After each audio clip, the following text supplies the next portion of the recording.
तो क्या हाल चाल है सबके। आज पूरे 6 मंथ्स के बाद इस चैनल पर कोई हॉरर वीडियो आ रही है। Hope you like it. ये स्टोरी आयशा की है। आयशा ने करेंटली कॉलेज पास आउट कर लिया है। ये वाकयात उनके साथ तब हुए थे जब उनका कॉलेज जस्ट स्टार्ट हुआ था। तो आयशा बताती हैं, मैं अपने पेरेंट्स, भाई और दादा के साथ रहती थी। सब अच्छा चल रहा था। हमारे घर का माहौल काफी अच्छा था, लेकिन कहते हैं ना कि हर चीज हमेशा परफेक्ट नहीं रहती। तो एक दिन सर्दियों का टाइम था। मैं पानी पीने के लिए उठी। रात के कुछ 1-2 बज रहे थे।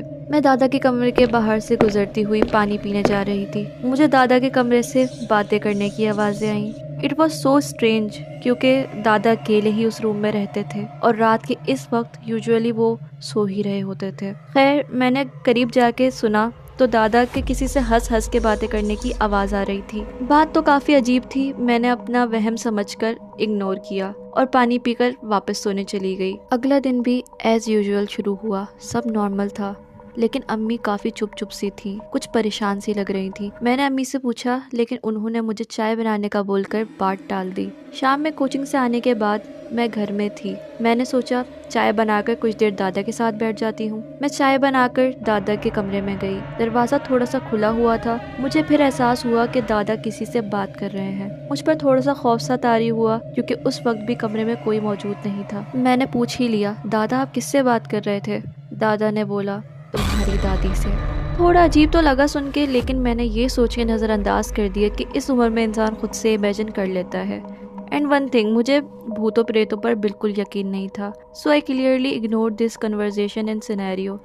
जितने में ये सब बात हुई, आई डिडंट रियलाइज कि मेरी अम्मी ऑलरेडी दरवाजे पर खड़ी हुई थी। सब सुन चुकी थी। अम्मी ने बोला, दादा को चाय दो और मेरे साथ चलो। अम्मी को इतना परेशान देखकर मैं उनके साथ चली गई और पूछा, अम्मी क्या हुआ? अम्मी ने बोला, तुम अब दादा के पास मत जाना। उन्हें किसी चीज की जरूरत हुई तो मैं खुद दे दूंगी। मैं समझ गई थी कि अम्मी ऐसा क्यों बोल रही हैं। मैंने मजाक में बोला, अम्मी अपने सास से इतना भी क्या गिला, करने दें दादा को दादी से बात, और हंसती हुई कमरे से चली गई। खैर, अब इस बात को 2 दिन गुजर चुके थे। सुबह का वक्त था। कोई किचन में चाय बना रहा था। आई थॉट कि अम्मी ही होंगी, तो मैं वहाँ से चली गई और कॉलेज के लिए रेडी होने लगी। कुछ मिनट बाद अम्मी अपोजिट डायरेक्शन से मेरे रूम में आई। मैं ये देख के काफी ज्यादा शॉक थी। मैंने फौरन अम्मी से पूछा, आप तो चाय बना रही थी ना? अम्मी ने बोला, भाई सब पहले ही नाश्ता कर चुके हैं, चाय पी चुके हैं, मैं दोबारा चाय क्यों बनाऊंगी? मेरा चेहरा सफेद पड़ गया, लेकिन मेरा जहन ये मानने को तैयार ही नहीं था। What did I just saw? मेरा सर काफी भारी हो गया था और मैं कॉलेज भी नहीं गई। कुछ दिन बाद अम्मी अब्बू मंथली ग्रोसरी शॉपिंग के लिए गए हुए थे।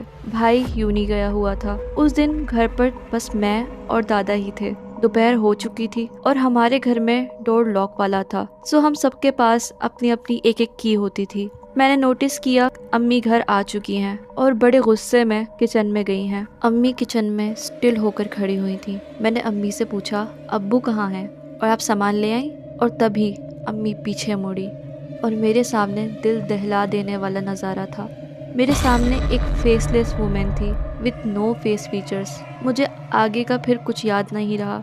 शायद मैं बेहोश हो गई थी। आँख खुली तो अम्मी मेरे पास थी। मुझे उनसे इस कदर खौफ आ रहा था, मैं उनसे भाग रही थी। अम्मी ने मेरी हालत देख के भाई को यूनी से बुला लिया और अब्बू को भी। मुझे सख्त बुखार था। फौरन हॉस्पिटल लेकर जाया गया। लॉन्ग स्टोरी शॉर्ट, मेरी तबीयत काफी खराब रहने लगी थी। बार बार वही फीचरलेस फेस मेरे सामने आता रहता था। अम्मी ने भी नमाजें और कुरान काफी कांस्टेंट कर दिया था, क्योंकि हम बाबा वगैरह पर बिल्कुल यकीन नहीं रखते थे। बस अल्लाह का जिक्र करते रहते थे, जिससे काफी हद तक घर के हालात ठीक हो रहे थे। खैर, उस दिन के बाद से मुझे ऐसा कुछ नहीं दिखा। दादा भी अब नॉर्मल हो गए थे, अकेले बात नहीं करते थे। मुझे आज तक नहीं पता चला कि दादा को क्या हुआ था, वो किससे बातें करते थे, और ना अम्मी की परेशानी की वजह। क्या उन्होंने भी मेरी तरह कुछ देख लिया था?